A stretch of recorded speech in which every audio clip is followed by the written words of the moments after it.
한민족교회의 실천적 회개운동 탑 무브먼트 18번째 날 말씀 묵상과 기도 제목을 인도하는 이상복 목사입니다.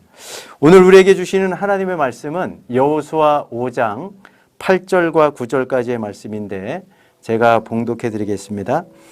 또 그 모든 백성에게 할례 행하기를 마침에 백성이 진중 각 처소에 머물러 낫기를 기다릴 때에 여호와께서 여호수아에게 이르시되 내가 오늘 애굽의 수치를 너희에게서 떠나가게 하였다 하셨으므로 그곳 이름을 오늘까지 길갈이라 하느니라. 수치를 떠나가게 하라라는 이런 제목으로 말씀을 잠시 묵상하려고 합니다. 하나님께서는 이제 가나안 땅 본격적으로 입성하게 되는 출애굽 2세대 이스라엘 백성들을 향해서 할례를 행하라고 말씀하셨고 또 그 할례를 행하시면서 애굽의 모든 수치를 떠나가게 했다라는 이런 말씀을 하십니다. 애굽의 수치는 다른 것이 아닙니다. 출애굽 1세대가 출애굽하기 전에 애굽 땅에서 노예로 살던 때의 수치를 말합니다.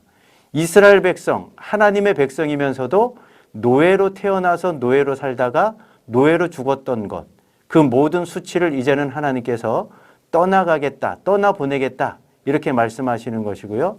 또 출애굽 2세대는 광야의 40년 동안의 삶 가운데 끊임없는 불신앙과 불순종의 삶을 통해서 하나님을 노엽게 했습니다. 이런 모습도 이제 출애굽 2세대에게 할례를 명하시면서 더 이상 하나님을 향한 불신앙과 불순종의 모습은 떠나가게 하겠다라는 그런 의미로 할례를 명하시는 것을 볼 수가 있습니다. 이 말씀을 통해서 한번 우리의 삶 가운데 적용점이 무엇인지를 생각해 보면 좋겠습니다. 우리도 예수님을 만나기 전에 죄의 노예들이었습니다. 그런데 성령 하나님께서 우리를 거듭나게 하시고 또 하나님의 자녀 삼아 주셨을 때에 그 죄의 노예로부터 해방되었을 뿐만 아니라 그 마음의 할례를 통해 우리의 모든 죄와 부끄러움, 이 수치들을 하나님께서 떠나가게 해버리신 그 은혜 가운데 저희들이 지금 살고 있습니다. 이것을 민족적인 차원, 아직까지도 분단된 땅으로 남아있는 것, 이것을 우리가 어떻게 생각하면서 기도해야 될 것인가. 에스겔 37장 말씀 보면 유다와 이스라엘의 회복뿐만 아니라 진정한 하나됨을 꿈꾸시는 하나님의 큰 꿈과 비전을 우리가 말씀을 통해서 확인할 수 있습니다. 그렇습니다.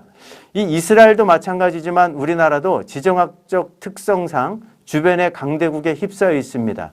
그런데 이스라엘 백성들은 안타깝게도 여호와 하나님을 의지하지 않고 주변 강대국을 의지하다가 처절한 실패를 맛보고 말았습니다. 우리 한반도의 상황도 그렇게 만만치 않습니다. 우리 한반도를 둘러싸고 있는 미국과 일본, 중국과 러시아는 최고의 강대국들입니다. 그런데 그 정치적인 역학관계에 의해서 이 한반도의 미래가 달려있는 것이 아니라 이 결정적인 키를 갖고 계신 그 하나님 앞에 이 한반도의 복된 미래, 평화적인 통일을 열어달라고 간절히 기도하게 될 때 우리 민족적인 수치, 이 분단의 수치를 하나님께서 하나님의 때에 깨끗하게 제거해 주실 줄로 믿습니다. 76년 동안 분단의 수치를 떠나보내지 못하고 있는 한민족을 불쌍히 여기셔서 이제 우리 민족에게 길갈의 은혜를 부어 주시옵소서.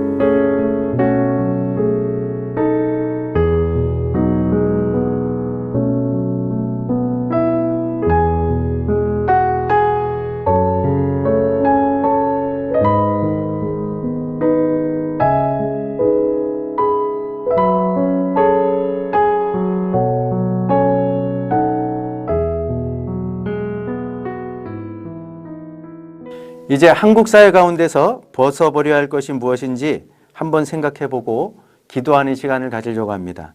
오늘의 주제는 음란한 문화를 씻어 주시옵소서라는 그런 제목입니다.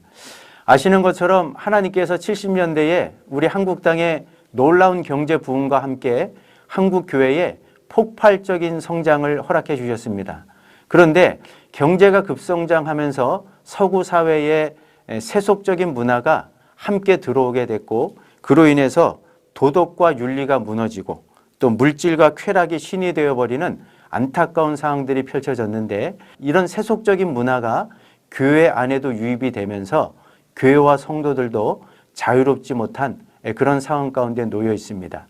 과거 우리 어르신들이 이야기했던 동방예의지국이라는 말은 이제 온데간데 없이 사라지고 말았습니다. 우리나라도 아시는 것처럼 동성애가 판을 치고 있습니다. 이미 간통이라는 이 죄를 법적으로 제재하는 것이 의미가 없다는 그런 취지하에 간통죄가 폐지가 되었습니다. 더더군다나 낙태도 이제는 합법이라고 이야기하는 이런 시대 한가운데 속에서 너무나 성적인 문란과 또 도덕적인 문란한 이런 모습들이 사회 곳곳에 스며들고 있습니다. 하나님께서는 소돔과 고모라를 심판하실 수밖에 없었던 그 큰 이유 가운데 하나가 성적인 타락이었습니다. 노아 시대의 백성들을 물로 심판하신 이유도 그저 눈에 보여주는 세상의 즐거움과 쾌락만을 쫓아 먹고 마시고 즐기는 그런 모습 속에서 더 이상의 희망과 소망을 발견할 수 없었기에 하나님께서 그 시대를 심판하실 수밖에 없었는데, 하나님의 백성의 가장 중요한 특징은 성결과 거룩입니다. 하나님께서 우리에게 말씀하셨습니다. 내가 거룩하니 너희도 거룩하라. 오늘 이 음란한 문화 속에서 하나님의 백성들이 어떻게 살아가야 되겠는가? 우리 신앙의 선배들 가운데 한번 요셉을 생각해 보십시오. 보디발의 아내가 아무도 보는 이가 없으니까 나와 동침하자, 이런 유혹을 해왔을 때 요셉이 분명히 이야기합니다. 내가 어떻게 이 큰 죄를 하나님 앞에서 지을 수 있겠느냐? 요셉은 항상 자신의 삶을 코람데오 신앙, 하나님 앞에서 자기 인생을 세워보다 보니까 그 모든 세속적인 문화와 또 여러 가지 성적인 유혹을 능히 이기는 그런 삶을 살 수 있었던 것을 볼 수 있고, 하나님께서 동방에 제일 가는 의인으로 인정하셨던 욥도 보면 욥기서에 이런 말씀이 있습니다. 내가 내 눈과 언약을 세웠나니 내가 어떻게 처녀를 주목하여 볼 수 있겠느냐. 쉽게 말하면 하나님께 인정받았던 욥은 눈동자도 함부로 돌리지 않았다는 겁니다. 그것을 하나님 앞에 자신의 거룩과 성결을 지켜내기 위해서 믿음의 선배들이 이 정도의 발부둥을 치고 노력을 했다면, 아무리 거대한 세속화, 그 물결 속에 음란한 문화가 우리 삶 곳곳에 파고들고 있지만, 거룩한 성도들, 거룩한 하나님의 백성들은 그 모든 문화로부터 우리 자신들을 능히 지켜낼 수 있어야 됩니다. 주님께서 우리에게 말씀하십니다. 너희들은 성령 하나님이 거하시는 거룩한 전인 줄 알지 못하느냐? 너희는 음란한 이 세대를 절대로 본받아서는 안 된다. 마음을 새롭게 함으로 변화를 받아서 하나님께서 기뻐하시고 온전하시고 순전하신 뜻이 무엇인지 분별하며 살도록 하라. 이렇게 말씀하고 있는데, 한번 개인적으로 이런 실천을 해보시면 어떨까요? 오늘 하루를 살면서 스마트폰, 모든 미디어 금식을 하면서 내 눈동자 하나도 허튼데 돌리지 않겠다. 그리고 내 마음을 오늘 하루 온전히 순결하게 하나님 앞에 올려드리겠다. 그런 마음의 결단을 가지시고 오늘 하루 미디어 금식을 통해서 몸과 마음과 영혼의 순결을 하나님 앞에 올려드릴 수 있는 그런 은혜가 있으면 좋겠습니다. 이제 한번 적용하는 기도를 하면 좋겠습니다. 이 땅에 가득한 죄악을 가슴 아파하며 교회가 먼저 회개하게 하시고 성도 한 사람 한 사람이 빛과 소금으로 바로 서서 소망의 불씨가 되게 하여 주시옵소서. 한국교회가 말씀 앞에 정직하게 서서 정결함을 회복하여 죄악이 난무하는 세상 속에서 이 영적인 주도권을 회복하며 성결과 거룩한 삶의 자리로 나갈 수 있도록 은혜를 베풀어 달라고 우리 한번 합심해서 기도하면 좋겠습니다.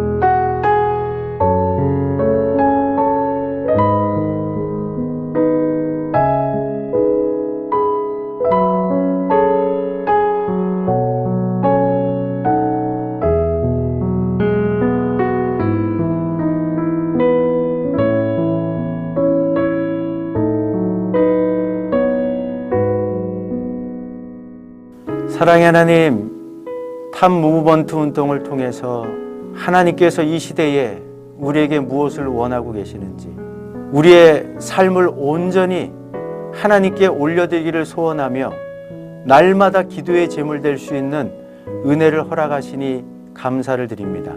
이 땅이 분단된 이후 70년이 훌쩍 넘어가고 있는 이 상황들을 주님 불쌍히 여겨주시고 긍휼히 여겨주셔서 역사의 수레바퀴를 굴리고 계시는 그 하나님, 이 민족의 주권을 갖고 계신 그 하나님께서 복된 미래를 활짝 열어주시고 평화적인 통일의 복된 미래가 속히 다가올 수 있도록 우리 하나님 마음껏 축복하여 주시옵소서. 그날을 사모하며 한국교회와 성도들이 기도의 제물되는 심정으로 날마다 구국의 기도를 올려드릴 수 있도록 도와주시고 또 그날을 사모하며 정결한 신부처럼 세속에 물들지 않는 경건함을 가지고 하나님의 거룩한 백성으로 우리의 소명과 사명을 다할 수 있는 은총을 베풀어 주시옵소서. 감사하며 예수님 이름으로 기도하옵나이다. 아멘. 이제 탑 무브먼트 18째 날을 맞이해서 내가 거룩하니 너희도 거룩하라는 이 말씀처럼 거룩의 삶을 하나님 앞에 살아드릴 수 있는 복된 한 날 되시기를 주의 이름으로 축복합니다. 감사합니다.